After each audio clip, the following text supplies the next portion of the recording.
ये तो वही बात हो गई कि अपना घर संभाला नहीं गया और दूसरों पर आरोप लगाते रहे। कांग्रेस ने मध्य प्रदेश में अपने एकमात्र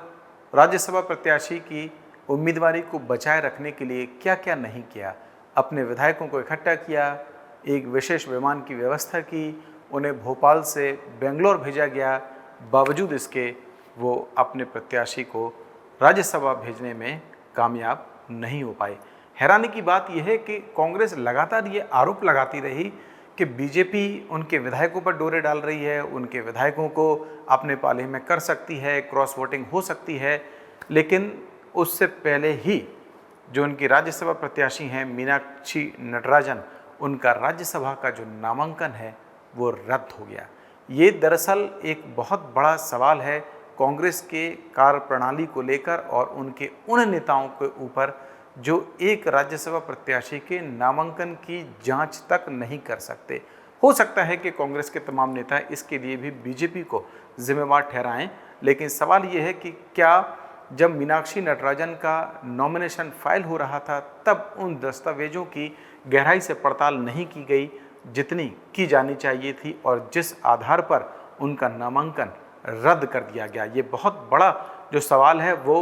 बीजेपी के ऊपर या किसी दूसरी पार्टी के ऊपर नहीं, बल्कि खुद कांग्रेस के ऊपर है कि आखिरकार ऐसा क्या हुआ कि वो अपने एकमात्र प्रत्याशी जिसको जिताने के लिए इतने सारे जतन किए गए, वो भी उनके नामांकन को सही तरीके से रद्द नहीं कर पाए। यहाँ इस वक्त में आप मीनाक्षी नटराजन को आप देख रहे हैं, लेकिन इस तस्वीर के आगे कुछ और तस्वीरें हैं जो मैं आपको दिखाऊंगा। और ये पहले बताता हूं कि आखिरकार वो घटनाक्रम क्या हुआ, कैसे मीनाक्षी नटराजन का जो नामांकन है वो रद्द हो गया। और वो बात जो बीजेपी के नेताओं को पता थी वो कांग्रेस के उन नेताओं को पता नहीं चली जिन्होंने मीनाक्षी नटराजन का नामांकन दाखिल करवाया। और बीजेपी की शिकायत पर जब रिटर्निंग ऑफिसर ने देखा तो फिर नामांकन रद्द कर दिया। हालांकि देखना होगा आगे इस पर क्या कानूनी और पहलू सामने आते हैं, लेकिन फिलहाल की और ये बड़ी खबर है कि मध्य प्रदेश से कांग्रेस की राज्यसभा की जो प्रत्याशी थी मीनाक्षी नटराजन, उनका नामांकन रद्द कर दिया गया है। तो ये मीनाक्षी नटराजन है, लेकिन इसके पीछे जैसा मैंने कहा कि और तस्वीरें हैं और उन तस्वीरों से आपको बहुत सारा जो मजमून है वो क्लियर होगा। दरअसल सबसे पहले मैं आपको ये दिखाता हूँ कि बीजेपी ने शिकायत क्या की। जब बीजेपी ने ये आधार बनाया कि मीनाक्षी नटराजन का जो नामांकन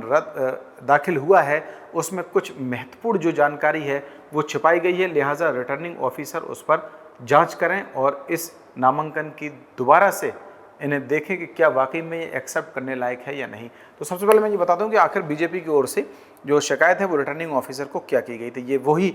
जो लेटर है जो राहुल कोठारी प्रदेश महामंत्री हैं मध्य प्रदेश बीजेपी के, उनकी ओर से राज्यसभा के जो रिटर्निंग ऑफिसर हैं उनको ये पत्र लिखा गया था, जिसमें विषय बताया गया कि श्रीमती मीनाक्षी नटराजन द्वारा नामांकन पत्र के साथ प्रस्तुत शपथ पत्र में आपराधिक प्रकरण के संबंध में जानकारी छिपाने, अपूर्ण जानकारी देने के संबंध में आपत्ति। तो ये जो आपत्ति है वो दरअसल बीजेपी की ओर से पहले लगाई गई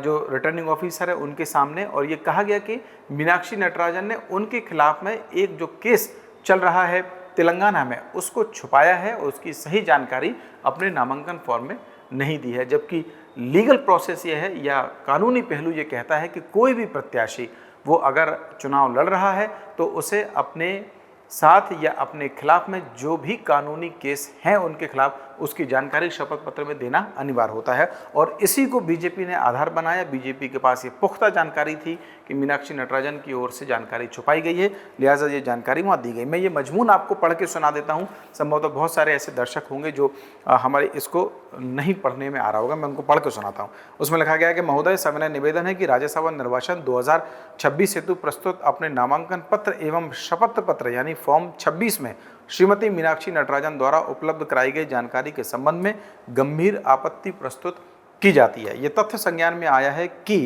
Srinath versus Kumbh Shiv Kumar Reddy and others शीर्षक से एक निजी परिवार प्राइवेट कंप्लेंट, उसका जो सीरियल नंबर है वो लिखा हुआ के रूप में माननीय जो हैदराबाद के कोर्ट है उसका उन्होंने जिक्र किया है कि समक्ष प्रस्तुत किया गया है, जिसमें श्रीमती मीनाक्षी नटराजन को एक्यूज नंबर 4 के रूप में दर्शाया गया है। उक्त परिवाद में भारतीय न्याय संहिता BNS की धाराएं 100 एंड 100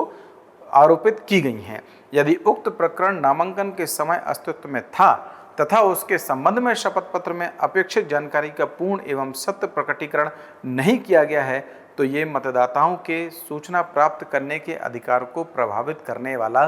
गंभीर विषय है। माननीय सर्वोच्च न्यायालय द्वारा समय समय पर दिए गए निर्णयों में प्रत्याशी द्वारा पूर्ण, सत्य एवं सही जानकारी उपलब्ध कराना अनिवार्य माना गया है। अतः निवेदन है कि श्रीमती मीनाक्षी नटराजन द्वारा प्रस्तुत शपथ पत्र एवं न्यायालयीन अभिलेखों का परीक्षण कर यह सुनिश्चित किया जाए कि सभी आवश्यक जानकारियों का विधि अनुसार प्रकटीकरण किया गया है या नहीं। यदि किसी तथ्य का दमन, अपूर्ण प्रकटीकरण अथवा गलत जानकारी पाई जाती है तो जनप्रतिनिधित्व अधिनियम 1951 एवं लागू विधिक प्रावधानों के अंतर्गत आवश्यक कार्रवाई की जाए। तो ये जो पूरा मजमून है वो बीजेपी की शिकायत का है और इसी शिकायत के आधार पर जो मीनाक्षी नटराजन कांग्रेस की एकमात्र प्रत्याशी, क्योंकि कांग्रेस के खाते में एक ही सीट जाने की संभावना थी, उनका भी नामांकन रद्द कर दिया गया है। इसका मतलब ये है कि बीजेपी के जो तीसरे राज्यसभा के प्रत्याशी हैं महेश केवट, उनका राज्यसभा जाने का जो रास्ता है वो अब साफ हो गया है और उन्हें किसी तरीके की कोई क्रॉस वोटिंग की आवश्यकता भी शायद अब नहीं पड़ेगी। ये एक तस्वीर थी। जैसे ही ये शिकायत दर्ज की गई विधानसभा में, जो रिटर्निंग ऑफिसर का कक्ष बनाया गया है, उसके बाद क्या हुआ है वो भी मैं आपको तस्वीरें दिखाता हूँ। उसके ठीक बाद में ये जो वीडियो आप देख रहे हैं, ये विधानसभा, मध्य प्रदेश की जो विधानसभा है उसका ही है, क्योंकि वहीं पर जो रिटर्निंग ऑफिसर का कक्ष है या कहीं कार्यालय है वो बनाया जाता है चुनाव के लिए, वो किया गया। और तमाम आप जो इसमें देख रहे हैं वीडियो में, जो सुरक्षा बल हैं वो लगे हुए हैं और तमाम जो नारेबाजी जैसी घटनाक्रम जो है वो यहाँ इस वक्त में विधानसभा का जो कक्ष है उसमें हो रहा है। और बहुत कोशिश कांग्रेस के तमाम नेताओं की ओर से की गई कि मीनाक्षी नटराजन का जो नामांकन है उसको रद्द होने से बचाया जाए, लेकिन मौजूदा जो कानूनी पहलू थे या जो तथ्य थे जो बीजेपी की ओर से पेश किए गए रिटर्निंग ऑफिसर के सामने, उसके आधार पर यह तय किया गया कि मीनाक्षी नटराजन का नामांकन रद्द कर दिया जाता है। ये बहुत बड़ा झटका कांग्रेस के नेताओं के लिए है। सबसे बड़ा सवाल ये है कि क्या कानूनी तौर पर कांग्रेस के पास इतने सक्षम लोग नहीं हैं जो एक नामांकन सही तरीके से फाइल करवा सके। हो सकता है कि इसके जो कानूनी पहलू है उनको लेकर आने वाले दिनों में कांग्रेस कोई कानूनी लड़ाई लड़े राजनीतिक आरोपों से इतर, लेकिन वर्तमान में नामांकन रद्द होना एक बहुत बड़ा सवाल खुद कांग्रेस के नेताओं पर खड़ा करता है। अब यहीं पर कुछ एक राजनीतिक पहलू भी ध्यान देने वाले होंगे और बीजेपी के नेता ही इसको कई तरीके से सवाल उठा रहे थे और ये कह रहे थे कि मीनाक्षी नटराजन का दरअसल जब नाम सामने आया था मध्य प्रदेश में कांग्रेस की ओर से राज्यसभा जाने की ओर से, तो कांग्रेस के ही कई नेताओं ने इस पर सवाल उठाए थे और ये कहा था कि मीनाक्षी नटराजन को आखिरकार राज्यसभा भेजने का फैसला कांग्रेस में किस आधार पर लिया गया है। और कांग्रेस के नेता जब ये सवाल उठा रहे थे तो फिर बीजेपी ने उस पर कई बार चुटकियां भी ली और वाजिब भी है, राजनीतिक पार्टियां हैं, एक दूसरे पर आरोप प्रत्यारोप और चुटकियां लेने का उनका काम भी बनता है। लेकिन सवाल ये था कि आखिरकार मीनाक्षी नटराजन का जो चयन है प्रत्याशी के तौर पर वो हुआ कैसे। तो इसके पीछे की जो वजह थी, दरअसल वो वजह ये सामने आई कि राहुल गांधी ये चाहते थे कि मध्य प्रदेश से मीनाक्षी नटराजन राज्यसभा जाएं और राहुल गांधी की पसंद के आधार पर मीनाक्षी नटराजन का जो नाम है वो तय किया गया, बावजूद इसके कि उनका नाम कहीं चर्चाओं में नहीं था और मध्य प्रदेश से ही कई नेता ये नहीं चाहते थे कि मीनाक्षी नटराजन का नाम राज्यसभा के लिए तय हो। लेकिन क्योंकि ये फैसला राहुल गांधी का था, लिहाजा उस पर बहुत बड़े बड़े जो नेता हैं उन्होंने तो चुप्पी साधे रखी, लेकिन गाहे बगाहे कुछ विरोध के सुर सुनाई दिए। और विरोध के सुर जब सुनाई दे रहे थे तो फिर ये भी सवाल उठ रहे थे कि आखिरकार कांग्रेस के अंदर मीनाक्षी नटराजन को लेकर चल क्या रहा है। यहाँ मैं आपको ये बता दूं कि ये दरअसल जो सीट एक खाली हुई है मध्य प्रदेश में राज्यसभा के लिए कांग्रेस के कोटे की, उसमें से जो सीट खाली हुई है वो दरअसल दिग्विजय सिंह के राज्यसभा के का जो कार्यकाल है उसके खत्म होने की वजह से खाली हुई है और दिग्विजय सिंह की जगह पर मीनाक्षी नटराजन राज्यसभा जाने वाली थी। लेकिन अब उनकी जो संभावनाएं हैं वो क्षीण हो चुकी हैं, बावजूद इसके कि तमाम जो कोशिशें कांग्रेस की ओर से अपने विधायकों को एकजुट करने की ओर की जा रही थी, इस डर से कि कहीं क्रॉस वोटिंग ना हो जाए, क्योंकि तीसरे प्रत्याशी के तौर पर बीजेपी ने अपना प्रत्याशी उतार दिया था, जबकि बीजेपी के पास जो बहुमत का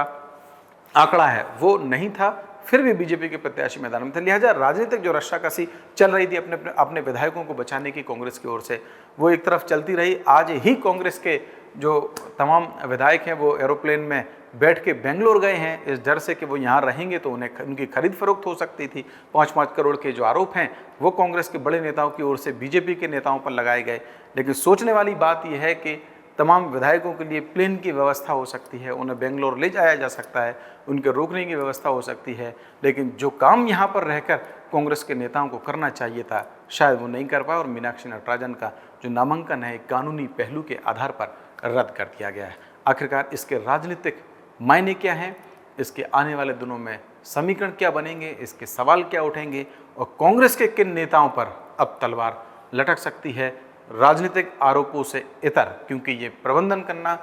एक कांग्रेस का जो शीर्ष नेतृत्व है मध्य प्रदेश का खासतौर से, उसकी जिम्मेदारी होती है कि लीगल पहलुओं पर जो प्रत्याशी है उसका नामांकन सही तरीके से फाइल कराया जाए। और ये नहीं हुआ तो फिर अब गाज किस पर गिरेगी ये भी देखने वाली बात होगी। तो हमारी ये स्टोरी, हमारी ये जानकारी आपको कैसी लगी, आप चाहें तो हमें कमेंट सेक्शन में बता सकते हैं। और इस स्टोरी से संबंधित कोई और समीकरण आपके दिमाग में आ रहा हो तो वो भी हमें बता सकते हैं। और अभी तक अगर आपने द प्रेस हिंदी को लाइक और सब्सक्राइब नहीं किया है तो अभी करें और मुझे दें इजाज़त। नमस्कार।